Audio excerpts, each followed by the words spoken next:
Hello everyone. Thanks for watching this video. It's it's a short video on a blog that we wrote recently, and we thought we just wanted to do a video as well to kind of for the people who are too lazy to read. And it's this article here that we'll go into.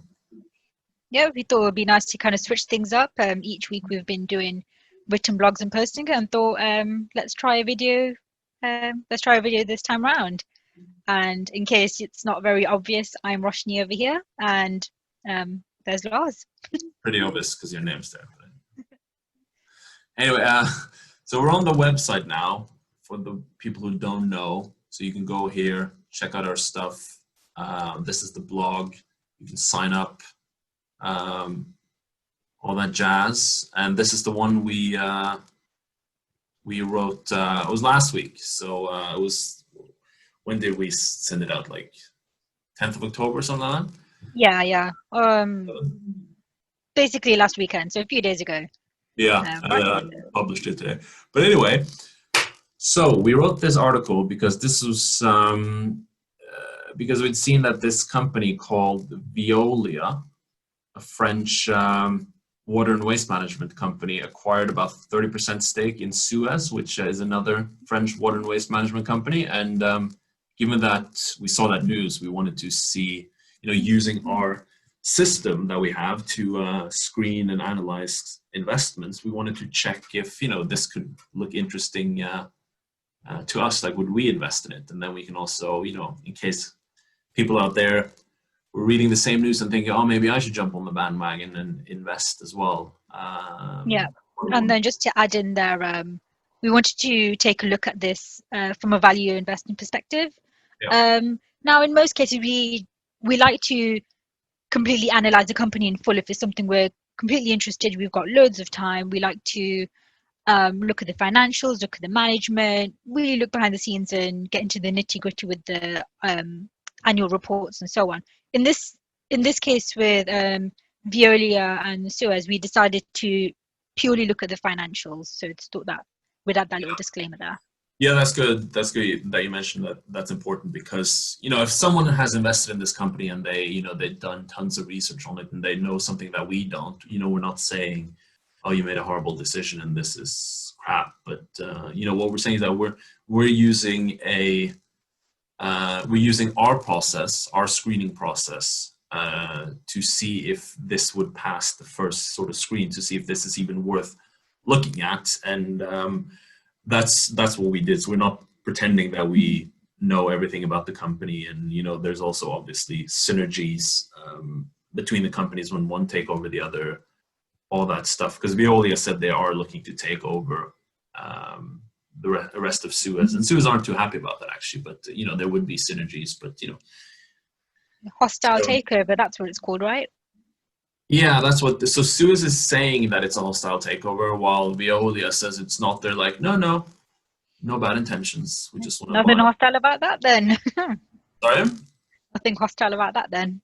Yeah, exactly. Like, there's nothing hostile, we just want to take a controlling stake in your company. Like, that's what they said, and they're trying to talk to regulators like Suez about them not doing it. So yeah, it sounds pretty hostile, to be honest.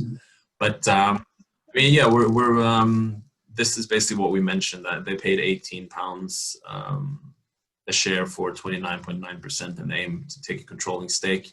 You mentioned this, that it's not a deep dive and that we're doing a first pass. And as you also said, like, we're looking at the financials first. So maybe we should just dive into that. Maybe you want to mention something about the operating margins that we're looking at here. Absolutely, yep. So first of the financial metrics we looked at is the operating margin. Generally we like to look at companies that have a good long history of an operating margin above 20% and have it consistent. Here you can see Suez's operating margin history going all the way back until 2010, and not a single year is above 20%. And what's even worse is you can see the operating margin just decreasing over the long term. Yeah. Well, we've got here, so starting off from like 7.65. I need new glasses. in 2010, going down to 6.6 as at the end of 2019. So we can see a general trend going on there. So that's already a not very good sign of Suez's financials.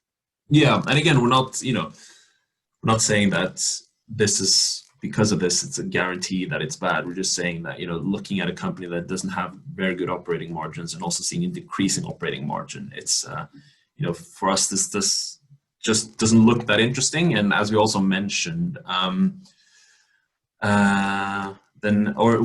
we go on to mention, is that the net margin is also very low, and it's kind of the same trend, maybe a bit more flat, but it started out higher in 2010 and it's kind of going low. And when you think about it, like the net margin here is like a 1.7-ish, and imagine like out of all their sales, they're keeping 1.7%. Like that's not a lot at all. Like that's not good. It doesn't necessarily mean it's a bad investment, but usually if a company doesn't have very high margins, it means that they're not able to turn as much of their sales into profits for the shareholders. Like often low margin companies are not they're not selling a product which is like differentiated, or they have a competitive edge, because if they did, their margins would be higher because they would be able to charge higher prices. But as we mentioned, the company could still be a good company if it had not the greatest margins, but they had a high return on equity, because that's the return that the shareholders are getting. But it's kind of the same story again, if you want to mention that, the ROE. Yeah. So looking at return on equity, you can see over the 10 years it's practically halved from around 13% down to 6.5%. Again, you're seeing a general downward trend. So now we're starting to see a bit more of a picture. So first we had two margins here with operating margin and net margin, and now we're getting more, okay, let's look at return on equity. So as if we were going to look at this and think, would you want to invest? Now we're thinking, okay, if the return on equity, which is basically what the return on what shareholders are getting, is just dropping down, like halving in 10 years, again, it's a bit of a negative sign that, okay, this doesn't look like a company would want to invest in on the basis of return on equity here. Is there anything to add here? No, I'm just kind of thinking, also, when you do what we do, which is to look at a lot of different investments, like scan them, spend a little bit of time on each, you see companies that have way better financials. So it's kind of, why would you spend time, or a lot of time, looking into a company like that, when you kind of know from the get-go that there are other companies that are way more interesting. There. So kind of moving on from that, we're also, debt to equity, something that we look at to see how much debt they have. And it's sort of kind of the same story. This is from 31st of December 2019. It was about 150%. And now it's about, what did I say? It's about 196. It's basically, 200%. So it's like twice as much debt as equity. And, debt isn't necessarily a bad thing, but if you have too much of it, it could be a bad thing, especially in tough times. And, obviously we're in tough times now with the pandemic and all that sort of stuff. And, there are also companies out there who are able to generate very high profit margins and very high return on equity using no debt. So, that signals that it's a good company. But when you have a company like this who has, a decent amount of debt and not the best financials, again, it just sort of adds to the story that we've been telling, which is that it doesn't look that interesting. Absolutely. I think when you see a company who's got either very high or increasing debt to equity, you want to think, okay, the company's borrowed a lot of money. Where is it going? Is it generating those profits? Is it generating some sort of return for us? We're not seeing that here. And then based on that, we think its financials are, again, not painting a good picture. So maybe we should scroll a bit further down and see what's going on. Yeah, to look at the valuation. We have our own way of looking at the valuation. We have a spreadsheet where we look at different things, but just to kind of keep it simple, one of the main things we look at is free cash flow, which is cash from operations less capex. That's how we look at it. And to their credit, actually, here, like, they do have a positive free cash flow in every single year. I think, yeah, pretty much. Which is that's not a bad thing. There are a lot of companies out there who don't have a positive free cash flow. And again, the valuation could look extremely good here, and then there could be a lot of upside, even though the numbers aren't that good. But we did the valuation, and that wasn't really the case, was it? We kind of go through how we did it, but basically the conclusion was that the fair value per share was about 21.8. Yeah. And Veolia bought shares at 18. But then the net debt per share is 17 and a half. So it's kind of, when we do the valuation, on the free cash flow, the debt payments are already in there. So you're assuming that they're able to service that debt. So, we're not saying that, the value is zero, but you have to take into account if you're buying something for 18, it's worth, let's say 22, and you have 17 and a half debt on top of that. Like, that's not a great thing. That doesn't look very appealing, because the debt is still there, even though you're able to sort of, if it's a going concern, you're able to renew that debt and keep going and going. That's that could be the case, but still, it doesn't look that appealing when it has that so much debt per share as well. Yeah, basically it wipes out the valuation there. So when you think, Yeah, if when you you had to include, pay down the debt today, you would kind of wipe it out. Yeah. yeah, and then it starts to look a bit overvalued, does it? Is that right?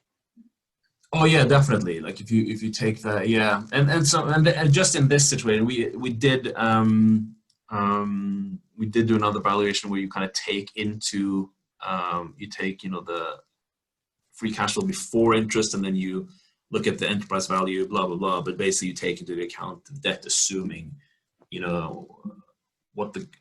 that they will have to pay down the debt, or like anyway, you take into account the debt in the number, and then, if I can remember, that valuation was either negative or like barely above zero. So again, it's kind of, since we're looking at so many companies and we're finding other companies that look way better, when we see a company like this, which is just like, it's meh to negative all the way, it's just kind of, it just doesn't look interesting to us at all. So I think that's kind of the conclusion, isn't it? Yeah.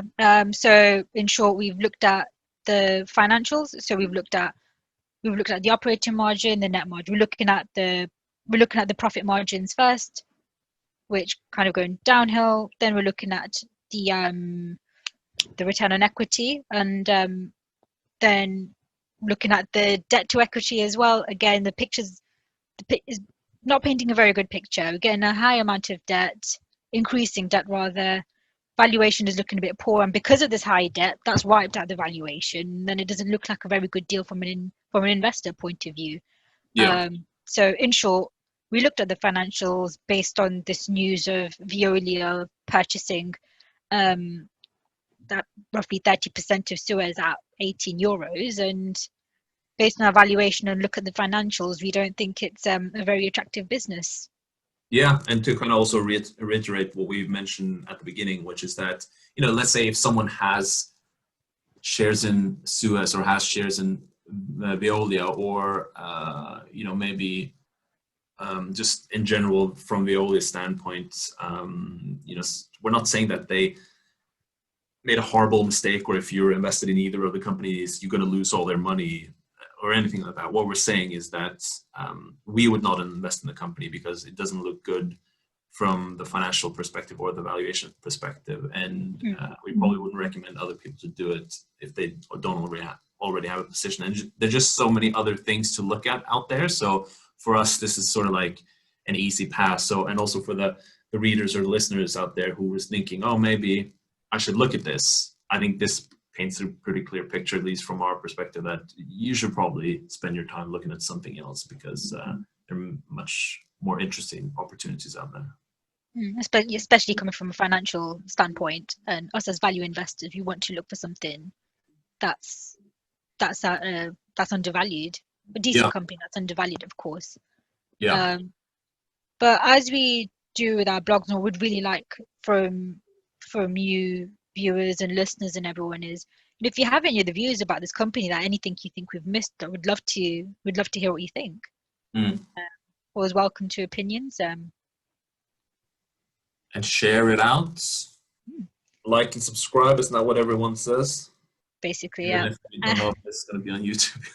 Absolutely, yeah. And if you ever, and if you do visit our webpage, is it possible to navigate back? We do have our contact details, as you can always contact us directly. Oh yeah. Yeah. So do you want to show our lovely people how to contact us, or where to find our contact details? Yeah, I think it's on the bottom of. It might well be, yeah. Yeah, it's on the bottom of the main page. Yep. So we just want to keep scrolling. There we go. Yeah. So there's our contact details. There would, we're at a very early stage here, and we're always welcome to hear your views. And yeah, this is always in development. Like this website is under development, and it's just us doing it on our free time, trying to get this off the ground. And it's basically two people who love investing, who kind of we do it on our free time, and we know a lot, but there's also even more that we don't know, and we're sort of in the learning process, and we're sort of just always trying to learn, always trying to improve. And our ultimate goal is to set up a fund where we manage money for other people, and this is just kind of a small step towards that. And we want to share our ideas, share our thoughts, and hopefully people will find them valuable. And the idea is to actually share ideas that people can actually actionable ideas, and also we share stuff that we invest in ourselves. What we don't want is to be one of these people who kind of just all share talk. thoughts and talk and don't actually do the investment. So oftentimes, like when we write a report and publish it, we've actually invested in the company ourselves, and that's important for us, because we're not trying to make money or views off just kind of telling people to do something and then we don't do it ourselves. Like our main goal is to actually start a fund, and then at that you have to walk the talk basically when you do that. That's what we're trying to do from the get-go. Yeah. Well, yeah, we just want to show a bit of integrity in what we do. And absolutely. Yeah, and I suppose the other thing with this blog and this content and what we're doing is we also want it to reach a range of audiences. So, not too much heavy jargon. And we want it to be available to everyone. And even if you're a starter, if you're new to value investing, if you're new to investing, we want anyone who's interested to kind of come on board, join us in the journey. And in terms of our content and what we've got here, if there's anything you like, if there's anything you don't like, we'd love to hear. Yeah, that's it really. It is. It is. And I think that's the end of this very first edition. Right. Yeah. Thank you. Thanks very much. Signing off until next time. Bye-bye. All right, let me